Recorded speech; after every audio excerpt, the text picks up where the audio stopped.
Welcome to Cvillepedia Spectacular, a hastily named program that I'm doing this Saturday evening on Halloween, pretending that I am a television person or a video person. Every day I do research about 2 hours or so into things that have happened in the past. Cvillepedia, of course, is a website created in the late 2000s at Charlottesville Tomorrow, and it's now operated by the Albemarle Charlottesville Historical Society. And this is an experiment by me, Sean Tubbs, doing this as a hobby, completely a hobby, because Cvillepedia is something that I have been using for quite a long time as a research tool and as a way of keeping track of things that I have been writing about all these years. I'm a journalist in this community, and I used to work for Charlottesville Tomorrow. Now I'm an independent, helping to cover all kinds of things that are happening now. So doing the Cvillepedia work really gives me a chance to sort of look back and see what the decisions were made in the past and begin to sort of put together pieces and to really understand better some of the issues that we know now are still facing us, issues of equity, issues of racial disparity. And it's really important to look back at this through a variety of sources. And I want to say something very clear about that at the outset. Cvillepedia, of course, is a wonderful tool, but it really does need to have a lot of sources to it. So, for instance, there's a lot of material from the Daily Progress, and that's mostly what we're going to go through today. I'm looking to find other sources that I can look at every day. And some of that, what I'd love to have, are digitized archives of other periodicals that have been here. But of course, for tonight, we are discussing Episode 1, October 29th. Now, Cvillepedia, as I said, this is it. This is Cvillepedia. It's a wonderful resource, as I've said before. There's all kinds of things on here, and I encourage you to go take a look. You can also sign up, and you can get an account, because the important thing to remember is that you can also add material to Cvillepedia. And you can do that by creating your own account. And if you do, one of us, likely me, will fix that. But I'm really interested in going through the history, as I said, and being part of the work to keep it up to date is really something I want others to learn how to do as well. That's kind of what the point of this video is. So we're looking right now at changes that have been made today, mostly by me, but there's some other folks in here as well. And we're going to go through some of these. Now, don't worry. This is not going to be me showing you how to edit Cvillepedia. That might come a different time. This one's a little different. This one really is about actually trying to figure out ways to show you different things that happened. So we're going to go back over here to this real quick. And one thing you're going to notice here is that there's a reference. The University of Virginia was changed. October 27th was changed. Now, let's start with October 27th. Even though it's October 29th, let's go back in time 2 days, but let's go back even further than that. And let's go back to something that happened here. Now, let me talk a little bit for a second about the chronology function here on Cvillepedia. Every single day has an entry. And this is really interesting because all of the articles on Cvillepedia link to each other. So as you can see here, there's all sorts of things. And let's just start with October 27th. One of them is the Great Fire at the University of Virginia. Now, this was something that really transformed this community. And here's a picture of it from one of the sources you would find at the bottom of Cvillepedia for this particular entry. This is a picture of the fire that destroyed quite a lot of the university, the annex, and most of the library collections at that time. And so that was a really transformative thing at this particular time in 1895. Now, where do we know this information from? Well, this one comes from a different resource. Actually, I should say before we get started, the University of Virginia Library is a resource that really powers a lot of this work that we're about to look through, because they have an archive of the Daily Progress from 1892, I think, straight through to 1964. It'd be great if we had more of that, but that's what we have. And so that's mostly what I've been searching through. And of course, I think this is a copy of the Daily Progress from that day. No, I'm sorry, not from that day, from 2 days later. And that's significant because it's interesting, because this was a special cover that is almost all devoted. And you can take a look at it. If you go to this to the October 27th page and scroll down to the citation for this, it'll take you directly to this, and you can read all about it yourself. But for now, you can see some things here that 2 days later, parts of it were still smoldering. And there's a lot of detail about this in the article that you can see. And of course, what's really interesting is that this really did take on a lot. And of course, the Daily Progress got into something, and they decided that they were going to do a subscription drive in order to somehow fund the university. I'm still not quite sure exactly what they were up to there. But here's a picture that they have. It's interesting. I don't know what the technology was at the time, but this is a drawing that somebody did of the annex at the bottom there. And you can see there, that's on the cover. You can go take a look at that. Now, it's interesting because other things, and part of what the theme of this particular episode is city-county relations. And we're going to learn a little bit about some of that through some of what we're going to see. And now the point of all of this, I believe, is for me to learn about things that kind of we're still dealing with. So for instance, Charlottesville and Albemarle County are separate from each other. And Albemarle County pays a revenue sharing fee to the city every year, millions of dollars, like $15 million a year. Now, what's interesting, though, is that we also have the issues of zoning. I write a lot about zoning. And this is a really interesting 1963 letter to the editor, right as the county is about to maybe put in its zoning code. Now, this is not an episode where we're going to talk a lot about that, but it's interesting because if you go over to Cvillepedia, you will learn, and we can do this by going over here to recent changes, and I believe that I changed the zoning today. So there's a lot of information about this, and one of the things we can do with Cvillepedia, of course, is to add information on a timeline basis. So there's not a lot about Albemarle County. However, there are lots of different people who make edits to Cvillepedia. And this is where it gets really interesting, because if you look at what you're seeing here, you have a lot of people who have really taken a lot of work to make sure that there's a account of zoning history in Charlottesville. And you can read all of this, and if everything should be sourced, and if it's not, we need people who can figure out ways to source it. And we're not going to go through all of this, but we're about to see a lot of maps of a lot of different zoning in the city of Charlottesville. But going back up to the top, the Albemarle County stuff isn't quite there. So one of the reasons that I do this work is because I want to know more about it. And I want to understand, because lots of people ask me questions about, well, how do we get here to this point? And it's kind of tricky sometimes to really do that. But this particular gentleman, he wrote this article, and he basically, he's looking ahead, and there's a quote here. It would seem to me that a nice fat job of zoning administrator is being set up for someone to fall heir to. It was fixed that way last time. I'm not sure what he's referring to here, but he feels that this is not the time to bring up zoning. And he says that supervisors will be changing. And he's completely right. He's completely right at that time, because at this particular time, it's 1963, and even to this day, Albemarle County elects its supervisors in the off years. So if you go down here to the 1963 election, and over the last few months, I've been putting together a lot of this stuff. And so now we know the names of the people who were making some of those decisions back in Albemarle County at that time, because, that's interesting information. It certainly helps me to understand a little bit better about what's going on. But we are also going to go back a little bit further. Sometimes when you do this day-by-day search, you find things. And sometimes this is actually something that's on the October 28th page. But the Crozet Lions Club was formed on this day. Well, October 28th. We're going back in time again. Time is confusing.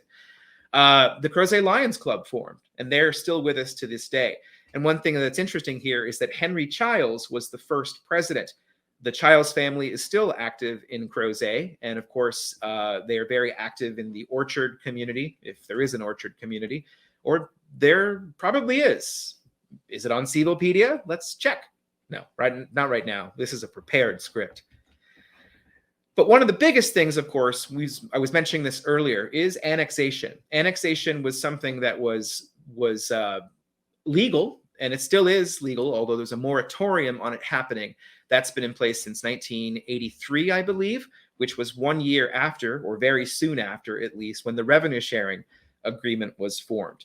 Now, one of the reasons why the revenue sharing agreement was adopted by both the city and the county was because the county was tired of having its land taken away from it. And this one goes back to 1938. Going back, though, in 1938, and you can see here, you can read the articles. They're all cited at the bottom. But, you know, newspapers were very strange back then. This was right next to the annexation article. And a midget committed suicide in Waterloo, Louisiana, several years ago by jumping 3 inches off a cigar. Huh? It's what is that? What is that? And you can see here, there's another advertisement here. At this point, there was still, they looked like 19th century things. And in a lot of ways, they were. I believe this one is a little bit further. So now we're coming ahead now. I believe this is now 1940. And now this is interesting because at the moment, one of the issues or one of the things that gets written about sometimes is something called Midway Manor, which sits on the site of a former school. And in 1940, the Kiwanis Club debated whether or not that would be a good location for a relocated city hall. I don't know if that happened. I don't know what happened. I don't think that City Hall was ever there, but there's a lot to that story, which is really, really fascinating. And you can read through that. Next to this is a story about Madison County having a vote later that year to determine whether or not they were going to do a bond referendum on a sewer system. Now, this is very interesting because, again, I don't know what happened, but I do know that sewer issues and issues of locating them is one of the biggest factors in growth discussions and whether or not you can actually grow as an urban community. So we'll see some of that story as we go forward. Now, this is 1940. 1940 was a presidential year. And that year was Republican Wendell Willkie and FDR, who was going for his 3rd term. This was a full page ad. This is half of a full page ad from the October 29th, 1940 issue of the Daily Progress. And you can see there clearly no 3rd term for any man. Interesting to see because, of course, that hasn't been possible since around this time because the Constitution was amended to change that. Now, we're going to go through some of these pretty quickly, but this one's really interesting because we are in a time right now when there's lots of issues about inflation. And we are coming out of a time when the pandemic really changed the character and the structure of the economy. And of course, back in the past, there have been other issues which have been just as devastating or probably more so. And one of them, of course, was the Second World War. And in 1943, in the midst of the war, around this time, in 1943, a figure from the U.S. Department of Commerce came to visit, and he spoke to the Chamber of Commerce. And of course, it's interesting because this is a time when an economist at this time can really look into the future and see that, well, we have all this excess, we put all this stuff into production to build the war machine. And when it's over, there's going to need to be something to fill that. And there's also going to be pent-up demand. So after that, though, there could be the interest of inflation. I am not an economic historian, but it's interesting to be able to see what somebody was thinking about back then, not knowing what would happen. And in a lot of cases, that's kind of where we are now. We're coming ahead now to 1959, and we have a whole series of these that are just going to go by really quickly. This is interesting because even in 1959, there was lots of articles about elections and the security of elections. And this was a story from the Daily Progress from 1959, around this time, about how a Madison County man died and his absentee ballot didn't count. This is another one that's interesting. Down in Nelson County, the PTA for Schuyler Elementary School put on a presentation about whether or not Nelson County should have 8th grade. I don't know the history of education, but I do know that that's a really interesting thing to look at. Now, it also is really important to state this, is that a lot of what you might find on Cvillepedia on Cvillepedia, but in the Daily Progress, the papers of the Daily Progress, are a lot of tough accounts of what was happening with race relations. The 50s were a tumultuous time leading into an even more tumultuous time. And of course, we still carry the trauma of those tumultuous times and all the other tumultuous times that have come before. So this is a quick article that just kind of gives you a flavor of the kinds of stories you're going to read from this time, because this is a time when a Baptist association adopted a report against segregation. Another story I read today from the past was about how teachers, this was far earlier, this was, I believe, the late 40s, were asked if they would adopt a resolution in support of desegregation, and I believe they declined to do so. So there's things like that that you're going to see here. And of course, there's also other big events that we look back on. And sometimes when you see articles like this, it's important to remember what wasn't written at the time. And this is a really big one. This is the first appearance, I believe. Historian Corey Barefoot, I believe, actually made this claim, and I haven't seen anything else before this. But this is the first time that we hear about an idea for a downtown mall for Charlottesville.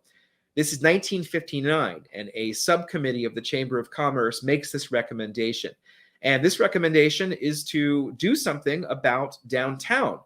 Now, referring back to the last slide for a moment, at this same exact time, there's also discussions about the massive urban renewal project that's being planned for Vinegar Hill.